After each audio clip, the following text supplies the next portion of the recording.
안녕하세요. 주식 정리드리는 주정남입니다. 오늘도 시장 정리하고 개별 종목 보도록 할게요. FOMC 회의를 마치면서 시장이 예상한 대로 기존 150억 달러에서 300억 달러로 이 테이퍼링 규모를 확대한다라고 밝혀졌습니다.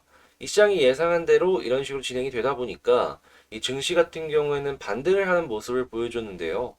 근데 이게 일시적일지 아니면 계속해서 상승의 추세를 만들어 나갈지는 조금 더 지켜봐야 되는 게 아닐까 싶습니다. 지금 테이퍼링 같은 경우에는 말씀드렸던 대로 300억 달러로 확대하는 규모로 진행을 하게 된다면 국채 매입 축소 규모는 월 200억 달러씩이고요. MBS 주택저당증권은 월 100억 달러씩 줄어들 예정이다라고 합니다.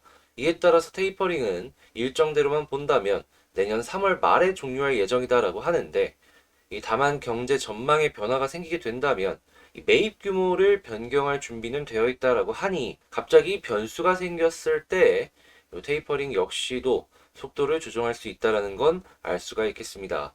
자, 현재 금리 인상 가능성에 대해서도 이제 확인을 해야 되는데 내년에 최소 세 차례 정도 금리 인상 가능성을 열어두었다라고 하니까 세 번 정도는 증시가 출렁할 수 있는 이벤트가 생겼다. 이렇게 보시면 되겠습니다.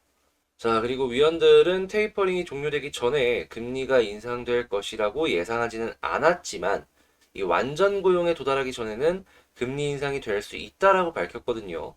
이전에도 제가 완전 고용, 중립 금리에 대해서 주목을 해봐라라고 말씀을 드렸어요. 왜냐하면 이런 얘기들이 나오고 나서부터 금리 인상이 많이 되곤 했으니까.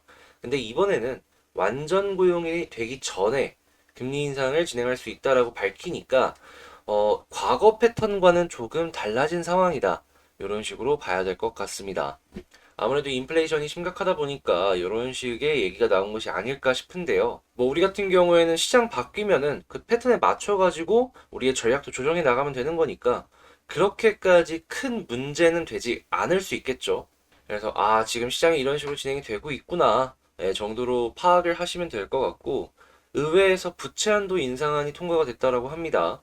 바이든 대통령의 서명만 남아있다라고 하는데 이건 이제 미국 정부의 디폴트가 모면이 되었다. 이렇게 보시면 되겠고요. 국제 유가 같은 경우에는 WTI 서부 텍사스유 기준으로 70.87달러 0.2% 정도 상승 마감하였습니다.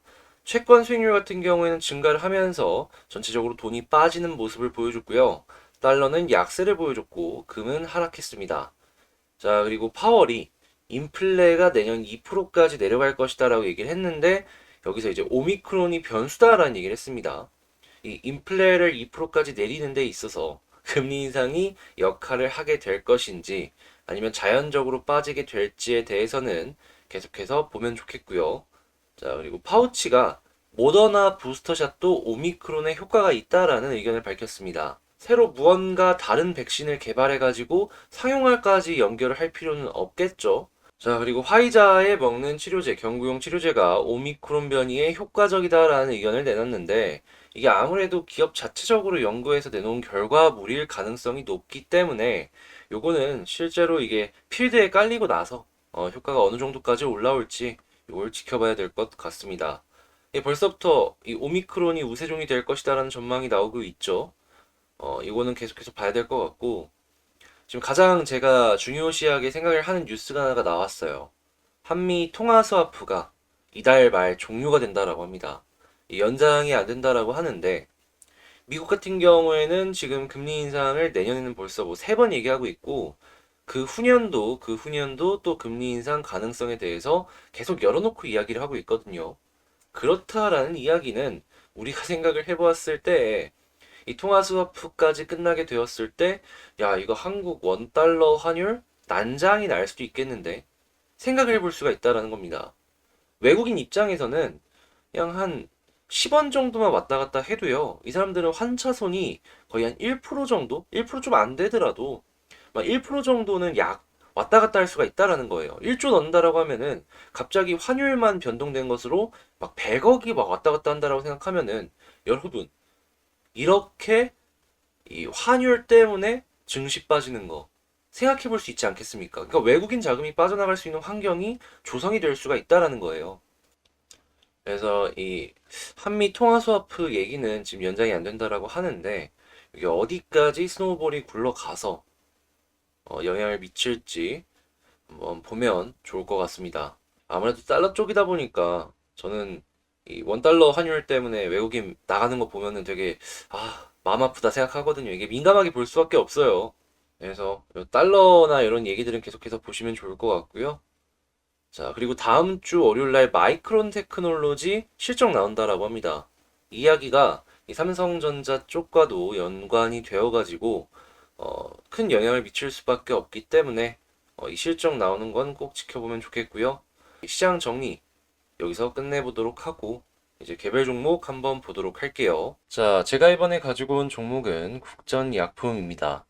일단 국전약품 나온 뉴스 한번 보도록 할게요.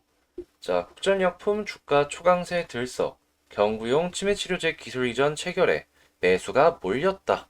이런 식의 얘기가 나왔는데 이 내용을 보자면 일단 지난 3월에 샤페론과 경구용 치매치료제의 기술 이전 계약을 체결을 했고요. 이 누세린이라는 신약의 국내 임상 1상 시험 계획이 식품의약품안전처로부터 승인을 받았다라고 합니다. 한마디로 이제 임상 1상 진행을 한다. 회사가 갖고 있는 파이프라인의 가치가 올라간다. 라는 이슈 때문에 이런 식의 상승이 단기적으로 나타난 것이 아닐까 생각이 들어요. 근데 이제 문제가 있다면 임상 1상을요. 이제 시작한다라는 거예요. 임상 1상에서 2상 못 넘어가는 것도 너무 많고 2상에서 3상 못 넘어가는 것도 너무 많기 때문에 이 임상 속도를 어떤 식으로 진행이 될지 요걸 집중해서 봐야 될 것 같고 그냥 요거는 단기적인 이슈구나 정도로만 파악을 하시는 게 좋을 것 같아요. 향후에 이 치매 관련주들이 막 올라갈 때 있잖아요. 그때 같이 엮여서 올라갈 수 있으니까 그런 부분도 기억을 해놓으면 더 좋고요. 이 종목은 향후에 재료 매매 해가지고 나는 이 국전약품이 지금 임상 1상을 진행을 하고 있으니까 임상 3상까지 버텨봐야지 이러한 생각으로 보시는 것보다는 국전약품은 이제 치매 치료제이기도 하니까 치매 치료 이슈가 있네. 정책에서 갑자기 치매 쪽을 지원해 준다라고 하네. 한번 베팅을 해봐야겠다. 이런 식으로 치매 관련주로 접근을 해보는 게 더 괜찮은 재료 매매가 되지 않을까. 이렇게 생각을 합니다. 자, 근데 저는 개인적으로 재료 매매를 그렇게 좋아하는 편은 아니라서 재료 매매 하시는 분들이 좀 참고해 보면은 이런 내용이 좋지 않을까 생각을 해서 이렇게 말씀을 드린 거고요. 자, 그러면 차트랑 제가 좋아하는 수급을 한번 보겠습니다. 자, 일단 수급을 보았을 때 어제 외국인과 기관이 많이 산 건 확인을 할 수가 있습니다. 근데 이제 오늘도 마이너스 6%가 찍히고 있는데 외국인은 플러스를 예상치긴 하지만 유지해주고 있죠. 제가 이걸 조심스럽게 예상을 해본다면 만약에 오늘 마이너스 심각하게 찍혀있는데도 불구하고 기관과 외국인이 플러스 유지해 주잖아요. 요거 빠른 시간 내에 한 번 더 올라갈 수 있습니다. 이 둘이 어떻게 빨간색을 유지해 주는지가 가장 중요한 위치가 현재 상황이 아닐까 싶어요. 그래서 확정치 나오는 거 꼭 보도록 하시고요. 자, 그리고 차트를 보게 된다면 여기 같은 경우에는 제가 이제 가장 좋아하는 패턴 중에 하나이기는 한데 여기는 121선을 기준으로 계산해 볼까요? 그러네요. 여기 과거에 자, 보시면은 121선을 기준으로 계속 21선 이상으로 돌파를 시도했던 흔적이 보여지고 실제로 이런 위쪽까지 올라가 준 거를 볼 수가 있는데요. 근데 이제 여기서 전제 조건이라고 할 수 있는 게 뭐였냐면 아무리 떨어지는 모습을 보여주더라도 121선은 어떻게든 지켰다라는 거예요. 되게 많은 종목들이 두 번 정도 이 상승을 시도하다가 실패하면 떨어지고 이 반등을 하냐 아니면 떨어졌을 때 더 많이 떨어지냐의 기로에 서게 되거든요. 이 종목 같은 경우에는 과거에 이 떨어지는 기로에서 어떻게든 반등을 하면서 21선을 지켜줬기 때문에 이 추가적인 상승까지도 연결이 되었다라고 보여지는데 그렇다라는 얘기는 이 국전 약품 역시도 지금 생각을 해보게 된다면 일단 첫 번째 어제 상승을 시도해 주다가 실패를 했잖아요. 21선 이탈을 하게 된다면 요 121선 부근까지 떨어질 수 있다. 이걸 생각하는 게 첫 번째고요.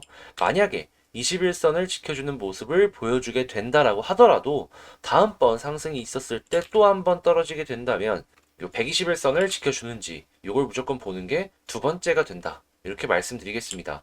이 상승을 시도하다가 실패를 하면 할수록 떨어지는 것에 대한 가능성은 계속해서 커질 수밖에 없으니까 말이에요. 그리고 이렇게 진행이 되다가 60일선 위에서 자리를 잡아주게 된다면 여기서도 결국엔 이제 차근차근 우상향을 하는 자리가 이전의 고점까지 못 올라간다고 할지라도 이 60일선을 아래 깔고 나서부터 본격적인 상승이 이렇게 우상향 추세를 유지를 해준 거거든요. 여기서도 이 위쪽에서 자리를 잡아주게 된다면 추가적인 상승을 한 번 더 기대를 해볼 수가 있으니까 여기 위를 기준으로 이 위에 있냐 아래에 있느냐를 생각을 하면서 이게 레벨업을 했냐 안 했냐 생각을 해보면 좋을 것 같네요. 자, 그러면 이 국전 약품을 정리를 하면서 너라면 어떠한 식으로 현재 위치에서 전략을 짜나갈 것이냐 라고 물어보신다면요, 단기성으로 생각을 한다 하면 21선 위에 있으면 그냥 홀딩하면서 지켜볼 것 같고요. 만약에 나는 조금 중기적으로 보겠다 라고 하면은 21선 이탈하게 되면은 비중 조절하고 나머지 물량으로 121선까지 지켜보다가 121선 지지 받아주고 반등하는 모습 보여줘서 21선 회복하면은 판만큼 산다.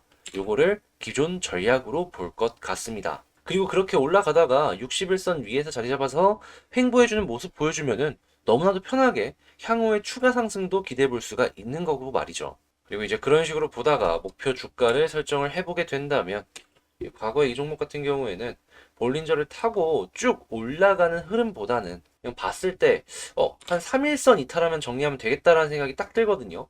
네, 해서 이 타고 올라가는 흐름이 나오게 된다면 3일선 이탈 전까지는 홀딩하겠다. 이런 식으로 말씀을 드리도록 하겠습니다. 자, 요 국전약품 정리 한번 싹 해봤는데요. 예, 어떻게 여러분들께 도움이 되셨으면 좋겠다라는 생각이 드네요. 이 의견은 제가 개인적으로 분석을 해본 내용이니까 참고해 보시는 용도로 사용해 보시면 좋겠고요. 도움이 되셨다라고 생각을 하신다면 구독과 좋아요 한 번씩 눌러주시면 감사하겠습니다. 아, 그리고 제가 멤버십을 지금 운영을 하고 있는데요. 그 구독 옆에 가입하기 있잖아요. 이제 그거 누르면 가입하실 수 있으세요. 어떤 내용들이 이 멤버십에서 나오냐면 그냥 관심 종목들, 볼만한 관심 종목들 정리해서 같이 공부하자라는 개념으로 평일 하루에 한 영상씩 꾸준하게 올라간다. 요 정도로만 봐주시면 될 것 같습니다. 어려운 거 아니죠? 해서 나 혼자 이 관심 종목 찾는데 어려움을 느낀다. 이 주정남이 보고 있는 관심 종목이 뭔지 궁금하다. 라고 생각하시면 요거 한번 고민해 보시면 좋을 것 같고요. 저는 여기서 영상을 마치도록 하겠습니다. 이상 주식 정리해드리는 주정남이었습니다. 감사합니다.